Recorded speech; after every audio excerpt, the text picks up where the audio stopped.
গলা কেটে শিশুকে হত্যার মূল আসামি গ্রেফতার। হামলা অব্যাহত থাকলে মধ্যপ্রাচ্যের সব অর্থনৈতিক কেন্দ্রের আঘাত। বাংলাদেশ নতুন সরকারের সঙ্গে ঘনিষ্ঠভাবে কাজ করতে আগ্রহী ভারত। এতক্ষণ শুনেছিলেন শিরোনাম, এখন শুনবেন বিস্তারিত খবর। প্রথমে আসি গলা কেটে শিশুর হত্যার মূল আসামি গ্রেফতার। চট্টগ্রামে সীতাকুণ্ডে 8 বছরের শিশু ইরা হত্যার মূল আসামি বাবু শেখকে গ্রেফতার করেছে পুলিশ।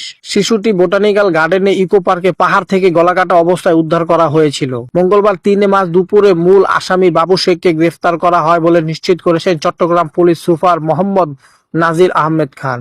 চাঞ্চল্যকর এই ঘটনায় পুলিশ ভিকটিম শিশুটির বসত বাড়ি কুমিরা থেকে সীতাকুণ্ড পাহাড় পর্যন্ত রাস্তা থাকা সিসি ক্যামেরা ফুটেজ শনাক্ত করে। ঘটনার সঙ্গে জড়িত মূল অভিযুক্ত বাবু শেখকে 45 বছর বয়স কুমিরা কাজীপাড়া থেকে গ্রেফতার করে। বাবু শেখের জিজ্ঞাসাবাদে বরাতে পুলিশ জানায়, ভিকটিমের বাবা মনির হোসেনের সঙ্গে তার পারিবারিক বিরোধ ছিল।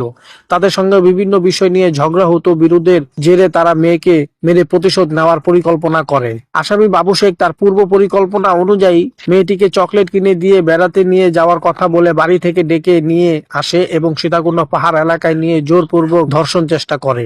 মেয়েটি ঘটনায় মানুষকে বলে দেবে বলে চিৎকার করলে অভিযুক্ত বাবু শেখ তার কাছে থাকা চাকু দিয়ে গলা কেটে দেয়। সীতাকুণ্ডে পাহাড় থেকে ভিকটিমের রক্তমাখা সালোয়ার সহ অন্যান্য আলামত জব্দ করা হয়েছে জানায় police. Chittagong police super Mohammad Nazir Ahmed Khan বলেন, গ্রেফতার আসামি বাবু শেখকে আদালতে প্রেরণ করে পরবর্তী আইনগত কার্যক্রম গ্রহণ করা হচ্ছে। হামলা অব্যাহত থাকলে মধ্যপ্রাচ্যের সব অর্থনৈতিক কেন্দ্রে আঘাত। ইরান। ইসলামী প্রজাতন্ত্র ইরানে বিপ্লবী গার্ড বাহিনীর জেনারেল ইব্রাহিম জাব্বির সতর্ক করে বলেছেন, যুক্তরাষ্ট্র ও ইসরায়েলের হামলা অব্যাহত থাকলে ইরান মধ্যপ্রাচ্যের সব কয়টি অর্থনৈতিক কেন্দ্র প্রতিশোধমূলক হামলা চালাবে। খবর আল জাজিরা।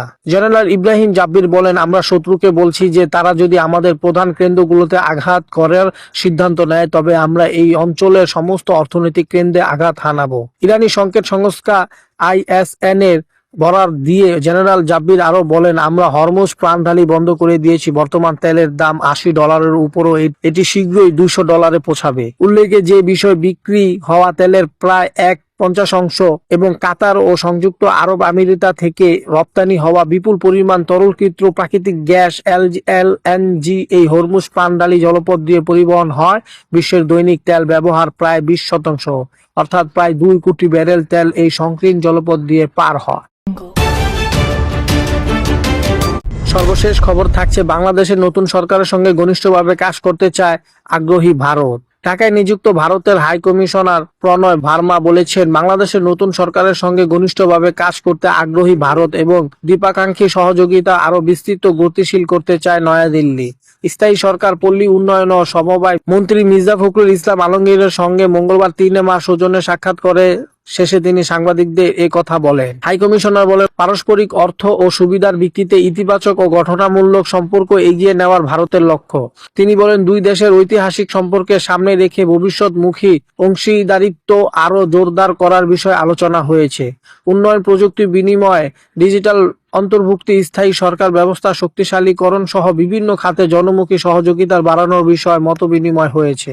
হাই কমিশনার বলেন, ভারত একটি গণতান্ত্রিক, প্রগতিশীল ও অন্তর্ভুক্তিমূলক বাংলাদেশে সমর্থন করে এবং পারস্পরিক স্বার্থ সংশ্লিষ্ট সব ক্ষেত্রে সংলাপ ও সহযোগিতা অব্যাহত রাখতে প্রতিশ্রুতিবদ্ধ। তো আজকের মতো এতটুকুই। ভিডিওটি ভালো লাগলে লাইক করে চ্যানেলটি সাবস্ক্রাইব করে দিবেন।